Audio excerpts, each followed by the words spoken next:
Hello and good morning. तो जैसा कि आपको पता है 1 जुलाई को हमारा MEG मास्टर्स ऑफ इंग्लिश का MEG 5 का एग्ज़ाम है। तो अगर आपने अभी तक कुछ भी नहीं पढ़ा है तो आप बिल्कुल सही जगह पर आए हो, जहाँ पर आपको मैं बताऊंगी कि आपको ऐसे कौन कौन से टॉपिक्स हैं जो कवर करने हैं और जिससे आप जल्द से जल्द अच्छे नंबर प्राप्त कर सकते हैं। और एक बात की गारंटी ज़रूर ले लीजिएगा कि आपको 5 ही क्वेश्चंस अटेम्प्ट करने होंगे और आपको वो पाँचों ही क्वेश्चंस आते होंगे अगर आपने ये वीडियो ध्यान से देखी है। तो अगर आप इस वीडियो के नीचे कमेंट करेंगे तो मैं उन 5 टॉपिक्स के ऊपर भी एक वीडियो लेकर आऊँगी। तो आज मैं डिस्कस करती हूँ कि आपको किस यूनिट में से क्या करना है और क्या आसान है। तो सबसे पहले ब्लॉक 1 देखिए। ब्लॉक 1 एक इंट्रोडक्शन है।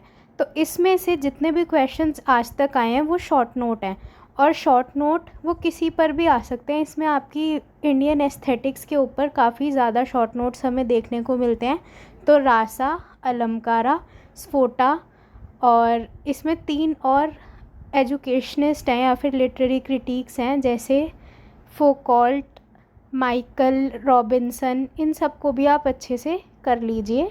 फर्स्ट ब्लॉक आपको मस्ट करना है क्योंकि इसमें से शॉर्ट नोट आपको अटेम्प्ट करने ही करने होंगे, क्योंकि फ़र्स्ट क्वेश्चन आपका मेन होता है।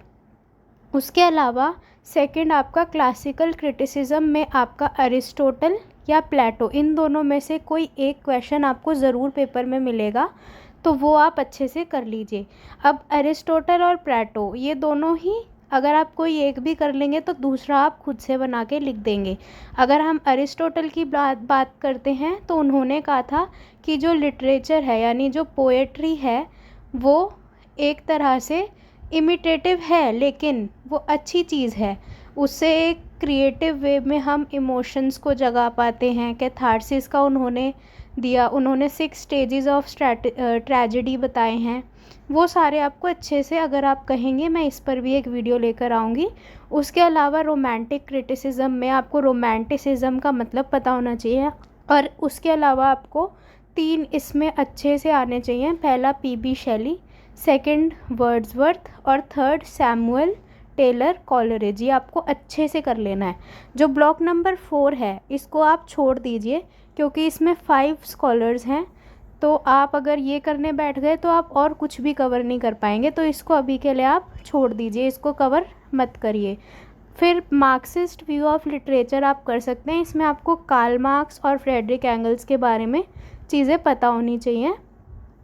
6th यूनिट में आपको फेमिनिस्ट थ्योरीज़ करनी है, जिसमें आपको मेजरली सेकंड सेक्स और इलेन शोवाल्टर, इन दोनों को बहुत अच्छे से करना है, बाकी आप इग्नोर कर सकते हो।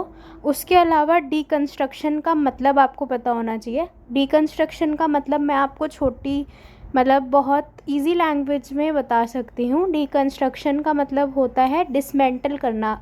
ऑब्वियसली हम डीकंस्ट्रक्शन को समझते हैं कि कोई चीज़ तबाह कर देना या डिस्ट्रक्शन, लेकिन डीकंस्ट्रक्शन का मतलब होता है कोई चीज़ ऐसे खोल कर उसमें काफ़ी डीप में किसी चीज़ की स्टडी करना, उसके पार्ट्स के बारे में पता लगाना।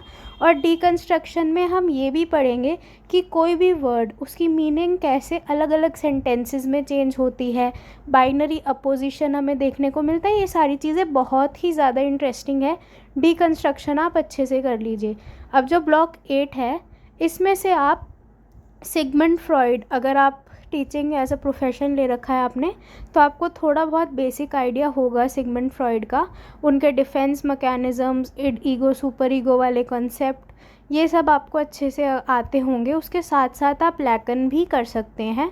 तो मैं आपको यही सजेस्ट करूँगी, आप ब्लॉक नंबर 4 को छोड़कर कोई भी 5 यूनिट अपने अच्छे से कर लो, क्योंकि हर यूनिट में से आपको एक क्वेश्चन मिलेगा ही मिलेगा।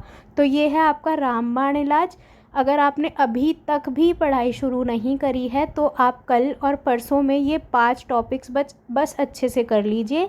आपके नंबर बहुत अच्छे आ जाएंगे मास्टर्स ऑफ इंग्लिश में। तो आज की वीडियो में इतना ही, और आपको जो भी टॉपिक इनमें से डिफ़िकल्ट लग रहा है आप वो मुझे कमेंट सेक्शन में बता सकते हैं, ताकि मैं उस पर बहुत ईजी लैंग्वेज में आपके लिए वीडियो लेकर आऊँगी। तो थैंक यू।